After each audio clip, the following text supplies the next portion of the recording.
There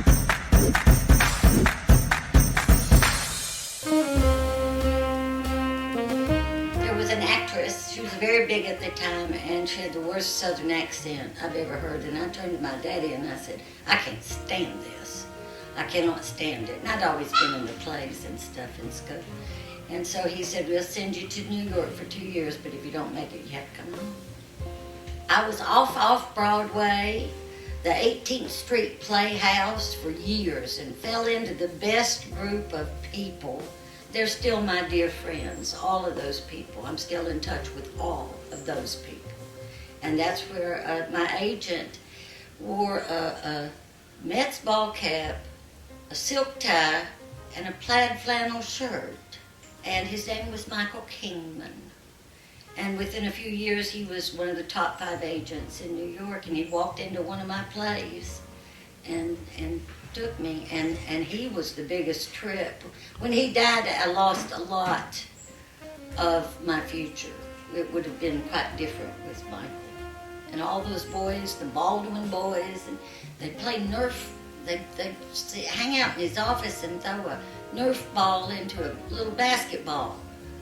Biloxi Blues was the big film that transitioned you from Broadway. I guess it did, didn't it? Yeah.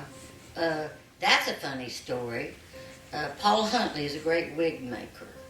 Real hair, all that stuff. And for a play I did at the Hartford, Connecticut, he made me a wig, big old red wig. I was wearing that one day at a reading somewhere. And Gene Sachs, next thing I knew, I was in Biloxi Blues. So I blame the wig, but that's just, and then, you know, when I went to speak to Christopher Walken, I opened my mouth and nothing came out. You can't imagine that I would do it, but I was one of my first things, and I just froze. I just froze. Richard Mulligan was God's gift to the acting community. And he was the greatest thing that at that early in my career that I could have run into. He set the stage for professionalism. He was always 15 minutes early. He taught me an awful lot. I love Tommy Lee Jones. We were doing this movie and we're just waiting. Movies are about waiting. And I said, Tommy, let's go over here at Level Cross. And he said, what's at Level Cross? And I said, the Richard Petty Museum. So he got clearance, and Tommy was married, so he had a driver, and I sat in the back seat. Tommy sat up front, you know, there's no fooling around with Tommy.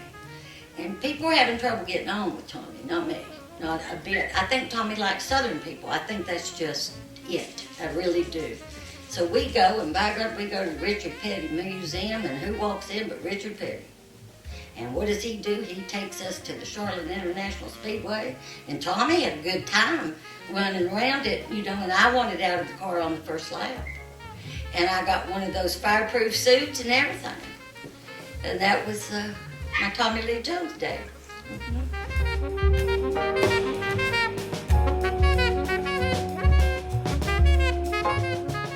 I wanted to do something about the pigeon because it's really, I think, the prettiest place in the world is you ride along the Pigeon River. And there it was running black with foam, and it always bugged me, you know, it just bugged me. Because when I was young, I was wild, and I would go to these mountain bars and do these things, and I really loved it over there. And so I decided to do something about it, and Primetime Live took me up on it. So I flew in and talked to him and everything. And then I got a phone call, 3 in the morning. I'd flown back to Los Angeles. It was 3 in the morning. Back then you didn't have caller ID and all that stuff, you know. And so we talked. And by God, those 2 girls came and helped me. One's Joan Robinette of huge fame in Kentucky, saving things, and brilliant girl. And the other's Belinda West, out of Dandridge, where the poor lake there is just decimated. I mean, I don't know if it'll ever be all right, but we got on Primetime Live and we made a big change in Champion International at the time. I got a great mentor Ann Harris, you can look her up if you want to. Ann Harris has beat TVA in the court of law 6 times. And she taught me how to read the paperwork and how to understand, which is an impossibility. So what you begin to do is look at the broader picture, because you have to have a consultant to break all that stuff down. But if you look at the letters and the broader picture, you see the trend and you see what's happening to Tennessee, and it's very obvious. They're decimating wetlands, they're polluting our rivers. We drink from this river out here. That's the Nolichucky. We drink from that. And who did the studies on that? Women. Women did. And we found highly enriched bomb-grade uranium all the way to the French Broad. Appalachians are taught to stay out of other people's business. You don't get involved, and you certainly don't get involved in another man's job. But in the meantime, you're drinking radioactive water and worse. So I sued NFS over a escape plan, and I lost. Now, I knew I was going to lose, but at least I have it for the record. And it's a fascinating thing to be on this journey, because even a small win on a small day is a big, big deal. Another one of my mentors was the great Andrew Vax, the late great, and he said, I said, what can I do to give you something, to thank you for all your work? And he said, anything that helps me with my work.